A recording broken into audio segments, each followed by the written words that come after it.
اچھی بات دوسروں تک پھیلانا صدقہ جاریہ ہے۔ ایسی مزید اچھی ویڈیوز دیکھنے کے لیے ابھی اسلام آن سرونگ ہیومینٹی کو سبسکرائب کریں۔ دوسرا ہے وعمل الصالحات، اچھے عمل۔ ہر نیکی اچھا عمل ہے، ہر نیکی اچھا عمل ہے، فرض ہو، واجب ہو، سنت ہو، مستحب ہو۔ ہر گناہ کا چھوڑنا اچھا عمل ہے، شراب چھوڑنا اچھا عمل ہے، فحاشی چھوڑنا اچھا عمل ہے۔ عامل الصالحات کی ایک لمبی لائن ہے، اس میں عبادات میں نماز سب سے اعلیٰ ہے۔ اس وقت روزہ متوجہ ہے، میں تھوڑی روزے کی بات کروں گا۔ روزہ متوجہ ہے، ہجرت کا دوسرا سال، شعبان کی 2 تاریخ، پیر کے روز روزے کی فرضیت کی آیات آئیں۔ یا ایھا الذین آمنوا کتب علیکم الصیام کما کتب علی الذین من قبلکم لعلکم تتقون۔ 2 شعبان، میرے نبی نے 9 رمضان پائے، 9 اور میرے نبی کے سارے رمضان گرمی میں آئے، سردی میں کوئی رمضان نہیں۔ آپ ستمبر میں تشریف لے گئے تھے، ستمبر میں، اور یوں انگریزی مہینہ یوں چلتا ہے اور عربی مہینہ اس کو کاٹتا ہوا یوں چلتا ہے۔ آپ ستمبر میں پہنچے تو اگلا پورا سال گزر گیا، اس سے اگلے سال رمضان کی فرضیت کوئی جولائی میں آئی، جولائی تقریباً، اگست جولائی۔ آپ کا رمضان سارا گرمی میں گزرا ہے، 9 رمضان گزارے، سارے گرمی میں گزارے، سردی میں کوئی رمضان نہیں گزارا۔ سردی میں روزے رکھے آپ مسلسل، رمضان کی تیاری آپ رجب سے شروع کرتے تھے۔ رجب کا چاند دے کر کہتے اللہم بارک لنا فی رجب و شعبان وبلغنا رمضان، سلم لنا لرمضان وسلمہ لنا وتسلمہ منا متقبلا۔ اے ہمارے رب، ہمارے رجب میں برکت دے، ہمارے شعبان میں برکت دے، ہمیں رمضان کا مہینہ نصیب فرما، رمضان سلامتی والا ہو، ہم بھی سلامتی والے ہوں، اور ہمارے روزے قبول فرما۔ اور شعبان کا چاند خود دیکھتے تھے رمضان کی وجہ سے، اور اگر چاند نظر آ جاتا تھا تو اس کا روزہ رکھتے تھے، نظر نہیں آتا تھا روزہ نہیں رکھتے تھے۔ رمضان کو پیش کیسے کیا؟ آپ منبر پر آئے، آپ نے نہ نماز، نہ حج، نہ زکوٰۃ، نہ تبلیغ، نہ علم، نہ ذکر، نہ جہاد، کسی عمل کو ایسے پیش نہیں کیا جیسے رمضان کو پیش کیا۔ اور یہ ذہن میں رہے کہ میرے نبی کا سارا رمضان گرمی کا گزرا ہے، ہمارے اوپر بھی گرمی کا رمضان ہے۔ اللہ کرے ہم سارے ہی رکھ رہے ہوں، شیطان دھوکہ دیتا ہے، بھوک لگے گی، پیاس لگے گی۔ سنو میرا نبی کیا کہہ رہا ہے، آپ منبر پر آئے، فرمایا ماذا یستقبلکم، وہ کون آ رہا ہے؟ اب میں تو اب تمہیں حدیث سنا رہا ہوں، اگر میں ایک دم کہوں وہ کون آ رہا ہے تو آپ سارے پیچھے دیکھو، ایسے دیکھو۔ تو ہم نے کہا ماذا یستقبلکم، وہ کون آ رہا ہے، وماذا تستقبلون، تم کس کے آگے جا رہے ہو؟ سارے ادھر ادھر۔ پھر ہم نے کہا ماذا یستقبلکم، وہ کون آ رہا ہے، تم کس کے آگے جا رہے ہو؟ پھر ہم نے کہا ماذا یستقبلکم، وہ کون آ رہا ہے؟ وہ کوئی بھی نہیں ہے۔ تو حضرت عمر کھڑے ہو گئے، یا رسول اللہ اوحی نزل، کوئی وحی آ گئی؟ ہم نے کہا نہیں۔ عدو حضر، یا رسول اللہ کوئی دشمن آ گیا؟ ہم نے کہا نہیں۔ کہا تو پھر کون آیا ہے؟ تو ہم نے کہا رمضان آ گیا، رمضان آ گیا، سبحان اللہ، رحمتوں کا مہینہ آ گیا ہے، محبت کا مہینہ آ گیا ہے، فرض 70 کے برابر ہو گیا ہے، نفل فرض کے برابر ہو گیا ہے۔ رمضان میں اللہ کا عرش پہلے آسمان پر آتا ہے، اور جنت کے دروازے کھل جاتے ہیں، جہنم کے دروازے بند ہو جاتے ہیں۔ ایک فرشتہ اعلان کرتا ہے یا باغ الخیر ابشر، اے بھلائی کے چاہنے والے تمہیں مبارک ہو، اور یا باغ الشر اقصر، اے برائی کے کرنے والے اب بس کر، اب واپس آ جا، اب بس کر۔ اور اللہ کی طرف سے اعلان ہو رہا ہے، کوئی مانگنے والا، کوئی چاہنے والا، کوئی مانگنے والا، کوئی چاہنے والا۔ پہلی امتوں پہ رمضان فرض ہوا، روزہ 24 گھنٹے، افطاری سے افطاری۔ ہمارے اوپر فرض ہوا افطاری سے افطاری، لیکن دوسرا دن تھا یا تیسرا دن تھا، ایک صحابی قیس بن سرمہ شام کو آئے گھر، مزدور آدمی، بیوی سے پوچھا کچھ کھانے کو ہے؟ بیوی نے کہا کچھ نہیں۔ کہا اچھا، تو کہنے لگی نہیں تم بیٹھو، میں تیرے لیے کوئی افطاری لے کر آتی۔ وہ چلی گئیں، یہ لیٹ گئے، ان کو نیند آ گئی۔ اگلا روزہ کیسے شروع ہوتا تھا؟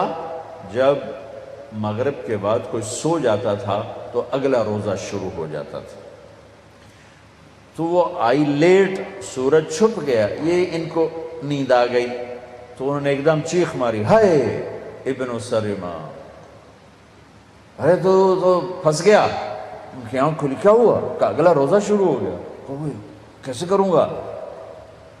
خیر تو رکھنا تو پڑا، دوپہر کو بے ہوش ہو گئے، ایک روایت۔ دوسری روایت، ظہر کی نماز مسجد میں پڑھنے گئے، گر کے بے ہوش ہو گئے۔ آپ نے پوچھا کیا ہوا؟ کہا جی ایسے روزہ رکھنا پڑ گیا۔ تو آپ بڑے رنجیدہ ہوئے تو ایک دم اللہ نے قرآن اتار دیا، میرے نبی چلے آپ کی امت کے لیے گنجائش، آپ سحری تک کھائیں پئیں، آپ کے لیے سب حلال ہے، بیوی بھی حلال ہے، کھانا بھی حلال ہے، پینا بھی حلال ہے، سب حلال ہے۔ جب صبح صادق آئے تو آپ کھانا پینا بند کر دیں اور اس کے بعد اپنے روزے کو آپ پورا فرمائیں۔ تو ہمارے ساتھ اللہ تعالیٰ نے یہ معاملہ فرمایا، آپ کی توفیل اللہ تعالیٰ نے روزے میں آسانی فرمائی، سحری افطاری میں تقسیم کر دیا۔ لیکن اس کے بدلے میں ہمیں ایک نماز دی، تراویح کی نماز، جس میں اب قرآن پڑھا گیا ہے۔ پہلی امتوں کے پاس تراویح کی نماز نہیں تھی، اس لیے کہ ان کے کتاب کی تلاوت نہیں تھی۔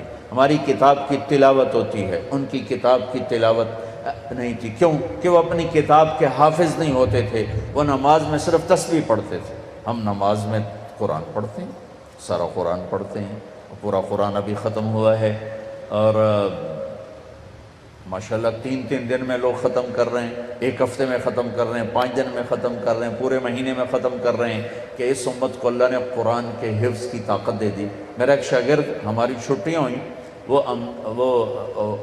پاسپورٹ اس کا امریکن تھا پاکستانی، تو وہ وہیں رہا، مدرسے میں رہا، بچے تو گھروں کو چلے گئے، رمضان آ گیا، کوئی قرآن سنانے والے کا انتظام نہ ہوا، تو اس نے کہا جی میں ہی سنا دوں گا۔ وہ حافظ نہیں تھا، صبح بیٹھ کے یاد کرنا شروع کرتا، مغرب تک 1 پارہ یاد کرتا، عشاء میں سنا دیتا۔ اس نے 29 دن میں قرآن یاد کر کے سنا دیا۔ سلیمان نام تھا، ہمارا شاگرد ہے، ہمارے اپنے مدرسے کا واقعہ، کوئی باہر کا واقعہ نہیں ہے۔ 29 دن میں قرآن یاد کر کے سنا دیا، رمضان میں سنا دیا۔ اللہ نے ہمارا قرآن ہمیں ایسے آسان کر کے دے دیا۔ ہمیں تراویح کی نماز دی، چونکہ تراویح کی نماز 20 رکعت ہے اور کھایا پیا ہوتا ہے۔ ویسے اگر تراویح اس پر افطاری پہ اگر تو کھایا ہو نا، معافی چاہتا ہوں، انسان بن کے، پھر تو 40 تراویح بھی پڑھی جا سکتی، لیکن روزہ والا کھاتا ہے جی میں بس آج ہی لب ہے، کل لبنا ہی کوئی نہیں، سموسے بھی اندر، پکوڑے بھی اندر، کلفہ بھی اندر، 7 اپ بھی اندر، روح افزا بھی اندر، پتہ نہیں کی کچھ بلائیں اندر پا کے بیٹھے ہوئے، ہن اٹھیے کہ میں ہن تک اٹھی آئی نہیں جانتا، ہن اس تراویحاں کی پڑھنی، اس طرح نماز بھی کوئی نہیں پڑھنی، 5 منٹ اندر لے کے بیٹھو ہے۔ اور اگر میرے نبی کی طرح افطاری کرو، ہمارے نبی کیسے کرتے تھے؟ ایسے کھجور ہاتھ میں پکڑی ہوتی تھی، ایسے کھجور، چوکڑی مار کے بیٹھے ہوتے تھے، ایک کھجور ہاتھ میں تھا، ایک، اور سامنے پانی رکھا ہوتا تھا، یا کبھی دودھ، پانی یا دودھ یا ستو، اور ایک آدمی چھت پہ چڑھا ہوتا تھا، اگر مدینہ میں ہے، اور اگر سفر میں ہے تو کسی وہ ٹیلے پہ چڑھا ہوتا تھا، سورج کی طرف منہ کر، آپ یوں کھجور لے کے بیٹھے ہوتے، انتظار، جو ہی سورج کا کنارہ غائب ہوتا، وہ کہتا یا رسول اللہ، سورج گیا تو اب فوراً کھجور منہ میں ڈالتے اور اوپر سے گھونٹ گھونٹ کر کے پانی پیتے تھے، ایک دم نہیں پیتے تھے، ایک دم۔ ابھی پرسوں کی بات ہے، اینا اکھیاں ویکھے آئے، ہک آیا میرے خیال ہے جوس، وہ بسم اللہ کر کے ہکے ساچ اندر لے گیا، پھر آیا کوئی دودھ لسی، وہ بھی ہکے ساچ اندر لے گیا، پھر آیا کوئی روح افزا جا، رتا جا، وہ بھی اندر، 6 گلاس میرے اگوں سارے پی گیا۔ میں آیا کہ اندر ٹینکی ہے یا پیٹ ہے؟ میرے نبی گھونٹ گھونٹ کر کے پیتے تھے کہ سارے دن کا معدہ گرم ہو کر ایک دم ٹھنڈا پانی ڈالو گے، اندھا دھند ڈالو گے، بیمار ہو جاؤ گے۔ سبحان اللہ، یہ کوئی حلال حرام کی بات نہیں ہو رہی ہے کہ 3 سانس میں کے علاوہ ایک سانس میں پیے گا تو حرام ہو جائے گا، یہ طبی لحاظ سے، صحت کے لحاظ سے میرے نبی کا طریقہ ہے۔ تو آپ گھونٹ گھونٹ پانی پیتے تھے اور اس کے بعد آپ نماز کے لیے کھڑے ہو جاتے تھے۔ سردیوں میں آپ کھجور پہلے کھاتے تھے، پانی بعد میں پیتے تھے۔ اور کیوں؟ یہ روزہ سردیوں کا نفل ہوتا تھا، فرض نہیں۔ آپ نے سردیوں کا رمضان تو دیکھا ہی نہیں۔ گرمی میں آپ کے سارا رمضان گرمی کا ہے، تو گرمی میں آپ ترجیح دیتے تھے، پانی پہلے پیتے تھے، کھجور بعد میں لیتے تھے۔ اس میں کوئی مستقل نہیں، آگے پیچھے ہوتا رہتا تھا۔ عام آپ کی عادت مبارک، چونکہ گرمی لگی ہوتی تھی، پیاس ہوتی تھی، پہلے آپ پانی کے چند گھونٹ پیتے، پھر ایک دو کھجور کھا کر آپ نماز کے لیے تشریف لے جاتے تھے۔ اب ہلکی پھلکی رکھو افطاری تو 20 کی بجائے 40 تراویح پڑھ لو، کوئی مسئلہ نہیں۔ لیکن جیسے ہمارے بھائی حملہ کرتے ہیں، سموسے پکوڑے دہی بھلے، پتہ نہیں کی بلائیں پئی ہوندی اندر سرخان تے، انہیں تراویح کیا پڑھنے، وہ تو نماز بھی نہیں پڑھ سکتے۔ اور آپ سحری بھی ایسے کھاتے تھے، 2 کھجوریں 1 گلاس پانی، 3 کھجوریں 1 گلاس پانی۔ ہاں کبھی روٹی بھی کھاتے تھے، کبھی سالن بھی کھاتے تھے۔ افطاری کی دعوت میں بھی شرکت فرماتے تھے۔ افطاری میں آپ کی کوشش ہوتی تھی، کہ پکی ہوئی چیز نہ ہو، فطرت کی چیز، پھل، پانی، جس کو آگ نے نہ چھوا ہو۔ کوشش فرماتے تھے افطاری میں پکی ہوئی چیز نہ ہو، کہ معدہ ایک دم اس پر پریشر پڑتا ہے جب کوئی پکی ہوئی چیز اندر جاتی ہے۔ کوئی پھل جائے گا، پانی جائے گا، وہ بہت ہلکا پھلکا کام ہوتا ہے، اس کو آرام سے معدہ لے گا۔ اس کے بعد آپ تراویح پڑھو، مغرب پڑھو، تراویح پڑھو، پھر جتنا مرضی کھانا کھا لو۔ میں کھانے سے نہیں روک رہا ہوں، ٹائم چینج کر رہا ہوں۔ اگر آپ نے خوشی خوشی تراویح پڑھنی ہے تو تھوڑا سا اپنے منہ کو تالا لگا لیں تھوڑی دیر کے لیے، تو آپ کو آسان ہو جائے گا۔ جیسے میرے نبی فرماتے ہیں، آپ نے افطاری کی دعوت، سعد بن عبادہ نے آپ کی افطاری کی دعوت فرمائی، آپ تشریف لے گئے، روٹی زیتون پیش کیا، آپ نے کھایا۔ سعد بن معاذ نے افطاری کی دعوت کی، آپ تشریف لے گئے۔ افطار دعوت دینا، افطار کی دعوت میں جانا میرے نبی کی سنت ہے، لیکن دعوت میں نماز ہی چھوڑ دینا یہ تو تباہی ہو گئی۔ نیکی کماتے کماتے الٹا گناہ سر پہ لے لیا۔ اور ایک رات آپ سحری میں بکرے کی سری کھا رہے تھے، کہیں سے پکی ہوئی آئی اور روٹی، اور حضرت علی بھی ساتھ ہیں، تو اوپر سے ارباز بن ساریہ آئے، تو آپ نے کہا ارباز آؤ ہمارے ساتھ سحری کھاؤ۔ آپ نے فرمایا سحری کھاؤ کہ اللہ اور اس کے فرشتے سحری کھانے والوں پر رحمت بھیجتے۔ اور آپ، میں قربان جاؤں، آپ سحری آخری ٹائم کھاتے تھے اور افطار سورج کے ڈوبتے ہی فرماتے تھے۔ اپنی امت کے بھوک کے ٹائم کو سکیڑنے کی کوشش فرماتے تھے کہ سحری بالکل آخر میں ہو اور افطاری بالکل شروع میں ہو، تاکہ کم سے کم بھوک کا وقت میری امت پر رہے۔ یوں سورج اندر گیا اور آپ کھجور اندر لے جاتے تھے۔ اور بلال کی اذان ہونے کے لیے تیار ہوتی تھی اور آپ کا آخری لقمہ منہ میں ہوتا تھا۔ ایک واقعہ سنا رہا ہوں، آپ کھا رہے ہیں، اب بلال آ گیا، یا رسول اللہ سحری ختم ہو گئی، میں اذان دینے جا رہا ہوں، نماز کے لیے تیاری فرمائیں۔ آپ نے کہا ٹھیک ہے، وہ چلے گئے، آپ کھا رہے ہیں۔ وہ واپس آئے دوبارہ، میں دیکھوں کیا کھانا پینا بند کر دیا یا ابھی بھی چل رہا ہے۔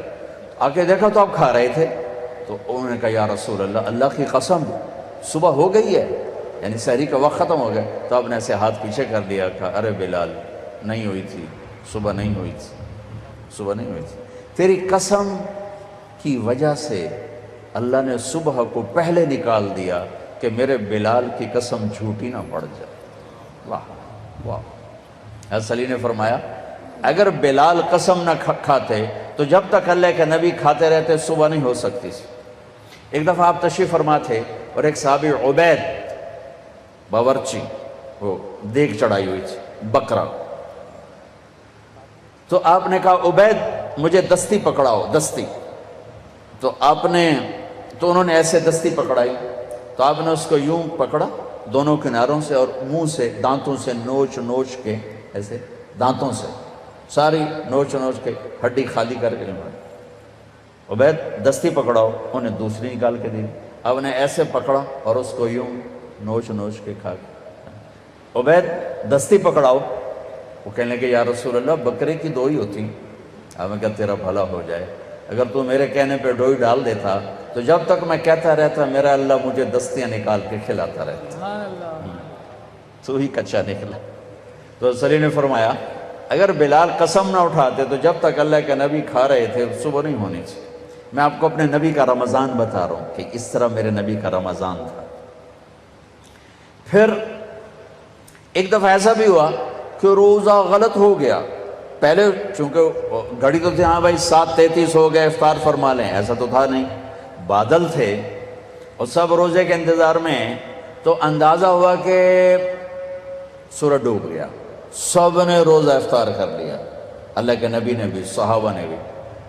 ایک دم بادل ہٹے تو سورج کھڑا ہوا تھا، تو پورے مدینے والوں کا وہ روزہ ٹوٹا بادلوں کی وجہ سے۔ پھر سب نے اس روزے کی قضا کی شوال میں۔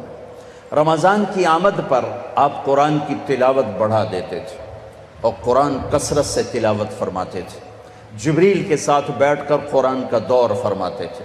شہر رمضان الذی انزل فیہ القرآن میں اللہ نے کہا جس میں قرآن اترا، یہ وہ مہینہ ہے جس میں قرآن اترا۔